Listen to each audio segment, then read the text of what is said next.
Hello YouTubers, subscribe and thank you for watching this YouTube video. Now, I'm old enough to remember the olden days, right? Getting on a little bit, in my mid-40s, so I mean when YouTube came around I was like in my 20s, so it's been around for quite some time. Now, when I first moved into a flat, and this was like in 1996, I was something like 18 years old, because back in that time we weren't pussies and we would actually move into our own places. I could already wash my own clothes, cook, decorate, carpet, use a drill, blah blah blah, right? I could already do all that stuff. But when I first moved into a flat, there was 3 channels. I think there was 3, there may have been channel 4, but I kind of remember that turning up. It was either channel 4 or channel 5 that turned up, but I distinctly remember a channel popping up, and we used to have 3 channels on TV, which was the BBC, BBC 2, ITV, and that was it.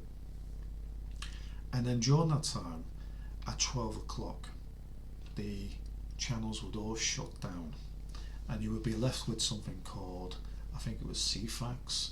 I mean, I remember when the TV produced channel 4 and everybody was excited about it, saying, wow, that's amazing, 4 channels to watch. Right? You look online, you look on TV nowadays, there's around about 2,000 different channels to choose from. That's just normal digital TV, without including Sky TV, Netflix, blah blah blah blah blah. You know, entertainment all round, which can actually be a very bad thing. So TV used to cut down. Let's keep that light there, because otherwise you won't be able to see me. TV cut off around about 12 o'clock, right? And then Ceefax used to come on, or I think it was Teletext, something like that. And we also had this little girl, right, with a puppet in her hand, and she would, you know, be doing something, blah, you know, I don't remember exactly, but I mean, I remember the face of that girl and with a puppet, and oh, was it Noughts and Crosses or something weird like that? Anyway, after that you could actually scroll through pages of this teletext, and on 3 or 4 channels, by the way. It would be on every single channel. It's no longer available, I don't think. I think maybe channel 4 still has it. Certain channels still have this type of thing, but it was the first internet experience, right? The internet experience didn't turn up the way you think. It turned up on TV, broadcast by the media, right? So they're kind of responsible for their own temporary downfall. I don't think the media will ever vanish completely, because they own TV and they have been making a comeback. But when I say comeback, I mean they've literally created hundreds of TV channels.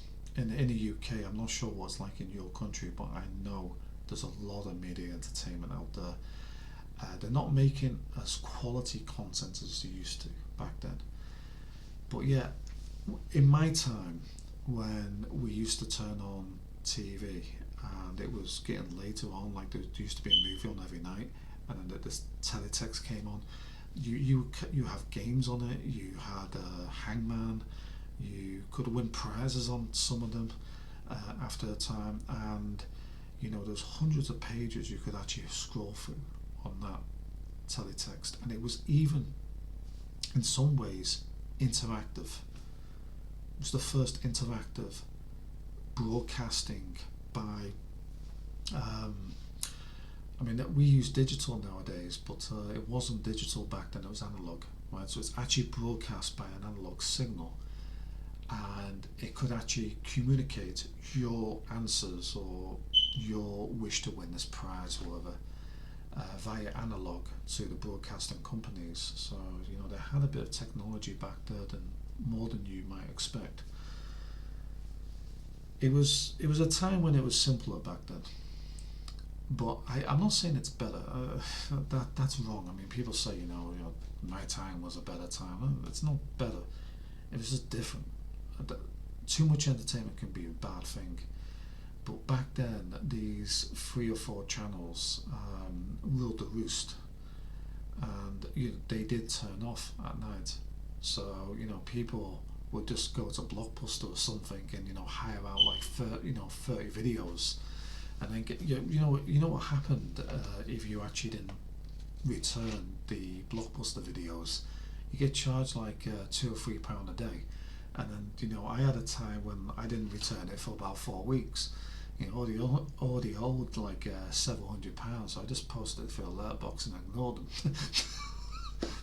Those were the days. But yeah, back then it was a little bit more boring, but we had our techniques to make things more interesting. For instance, we had VCR players, which we would record TV shows or anything that we actually liked, like movies on it, and then we used to have an array of entertainment we could actually choose from. But I mean, you just look at back in the days, in the 90s and stuff like that, at TV, Gladiators, right, that was one of them. Anita's Challenge, Nightmare, right, that was like a kids TV show where they had a big adventure. What else used to be on then? Superman, that was another great TV show.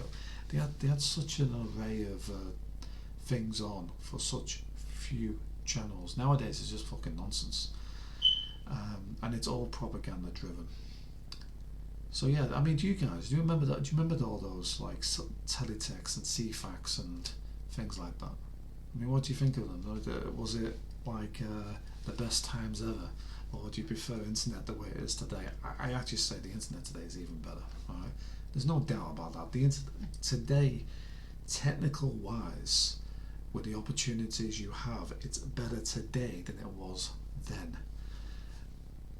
But you do have some disadvantages, and one of them is you're easily controlled simply because there's too much media content and people mistake it for real life. So they mistake TV, the entertainment they create with a narrative, as real life. So a drama that's on that's showing abuse is not actually happening. It could be happening somewhere in the world, but the amount of times they see it, many people watch that, and in their brains they think that's a real abuse that's gone on. They actually remember it as such. Whereas things like YouTube, I mean, like channels such as mine, it's kind of more real. It's real. It's not actually scripted in any way. But theirs is all scripted, and that's probably a negative as well. It's not the same as it is on the internet, which why we still have the advantage. We still have the uphold.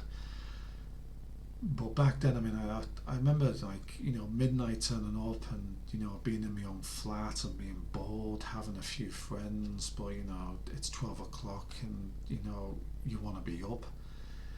It's night time, everything is deadly silent, and then suddenly Ceefax turns up with that little girl holding the fucking puppy. You're just trying to scroll through the pages just to see what's interesting, and then you just play a bit of Hangman, and then you just kick on the Sega Mega Drive or Master System or PlayStation if you had that. Those were the days. They were the fucking days. Anyway, thank you for watching. Goodbye for now. See you later.